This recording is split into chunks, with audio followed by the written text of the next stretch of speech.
Today we're going to be diving into a topic that affects nearly every single entrepreneur out there at some point in their journey. It's also a silent killer of businesses, and it's called procrastination. And today we're going to talk about how it can hurt your food truck.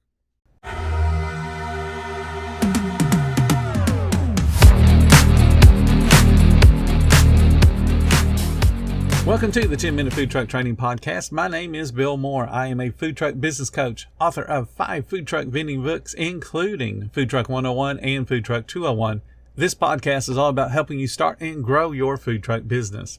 Today's podcast is sponsored by Table Needs. And if you're looking for a game changer for your food truck business, look no further than Table Needs. It is the ultimate package, a killer point of sale system, QR code menu ordering, KDS, and automated sales tax. Plus, they offer business services like marketing and bookkeeping. They're not only just another vendor, they're a business partner.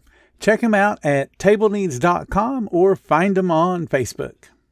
I want to acknowledge that procrastination is very, very common. It's a human experience. And it's certainly not exclusive to food truck owners, but it certainly can wreak havoc on any business. Now, why is that? Particularly in our industry, we are under a time crunch from the very second we wake up in the morning until the very second we go to lay down at the end of the day. Our resources are extremely limited, and that makes them very, very precious. And of course, the most limited resource we have is time. Even wasting just a couple of minutes could lead to disappointing a whole bunch of guests, and then that in turn creates that cycle of lowering sales. According to psychologists, procrastination typically occurs for several reasons. One of them, and I'm going to ask you to think about, does this apply to you, is fear of failure. Here's another one I want you to think about in reference to yourself. Perfectionism, and that is real common for new food truck owners. How about the allure of immediate gratification? A lot of people take the easy way because there's gratification in the easy way. For food truck owners, we wear too many hats and we handle numerous responsibilities, and that can just be overwhelming. And that overwhelmed feeling leads to decision fatigue, and that makes procrastination even more tempting because now it's a coping mechanism. We'll just put it off so I don't have to make that decision. And once we get into coping mechanisms, now we just have a whole cycle of, let's do the easy thing.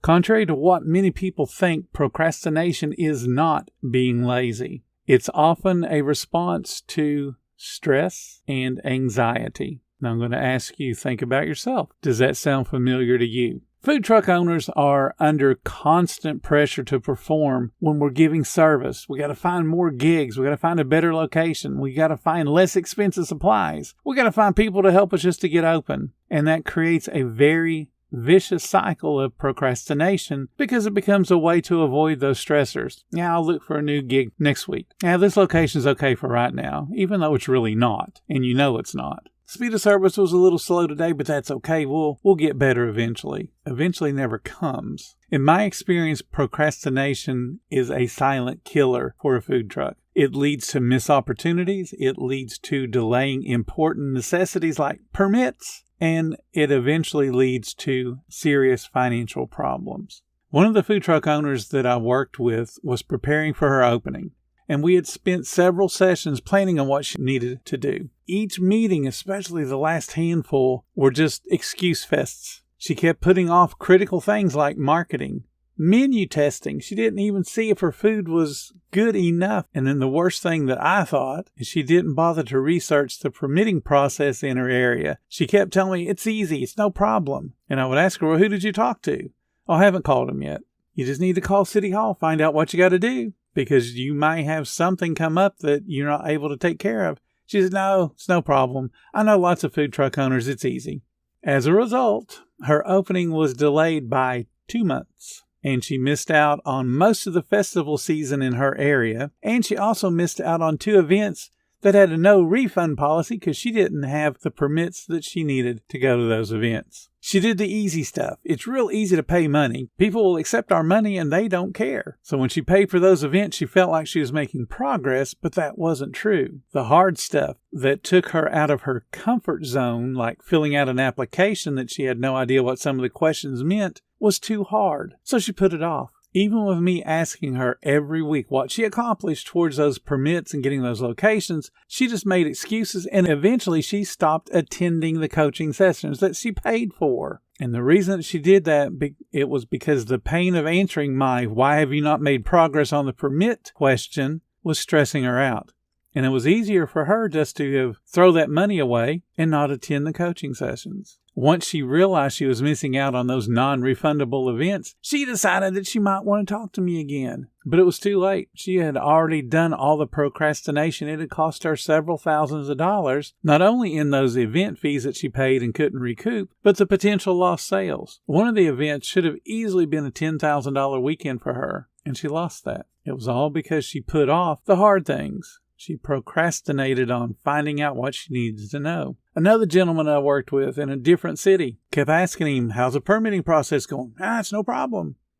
So he basically lied to me every single time that we talked, until he called me one day in a panic and said, "I just found out today that I can't set up in my city because we can't be within so many feet of an existing restaurant." And I said, "You just now found that out?" "Yeah, I just now found it out." And I reminded him I'd been asking him to do the research and see what the permitting process was in his city before he ever spent money on buying a trailer. Well, guess what he had done? He had already bought a trailer. Had no clue how to license the thing in his city, but he went ahead and paid for it anyway. Because paying for stuff's easy. You throw money at somebody and they're going to take it. They don't care whether you can get permitted or not in your city. All they want to do is sell you a vehicle. He did the easy things rather than the hard things. And it cost him his whole business. He never set up. He ended up selling the trailer and taking a loss on it. All because he didn't want to do the research. He wanted to put it off and do the easy things. So to help you stop procrastination, I recommend first thing you do is break your task into smaller steps. Divide that big task you've got to do into manageable to-do lists. And as you complete those smaller tasks, it builds a sense of accomplishment and momentum, and then you want to do more because you're accomplishing something. This gives you the chance to celebrate a success, even if it's a small success. Hey, I called somebody and found out that I can't set up in my city. That's a success, because now you got an idea of what you need to do to either change where you're going to be setting up or not buy the trailer in the first place and not waste tens of thousands of dollars. Identify the most important tasks and then tackle them first. This helps prevent decision fatigue, because if it's important and you knock it out first, at least it's done. And that also ensures at least the most critical work is done. The small things can wait if you're doing all the major things first. Establish realistic deadlines for your own tasks and then hold yourself accountable. Share those deadlines with a trusted friend or an accountability partner like a coach. That person can help keep you on track, and they'll do it without passing judgment. They'll just keep asking you, "Why haven't you done this? It's a critical step. Why haven't you done this? It's a critical step." Use technology. There's a whole bunch of productivity apps and tools out there that are available to help keep you organized and on task. Calendars with reminders. If you don't want to get all the fancy stuff, just get a calendar that has the automated reminders and have them set to remind you when you need to get stuff done. Understand that everyone procrastinates from time to time. Allow yourself to learn when you do have those procrastination episodes, because you're going to have them. Figure out what set them off. Were you being stressed and that caused you to procrastinate? What happened? And then just move forward with a better attitude about the situation. If you understand what's causing you to procrastinate, you might be able to avoid it in the future. And then give yourself permission to forgive yourself. Remember, success in our industry hinges on taking consistent action and then putting out good effort. You want to make tomorrow 1% better than today was. Overcoming procrastination is just about forming better habits.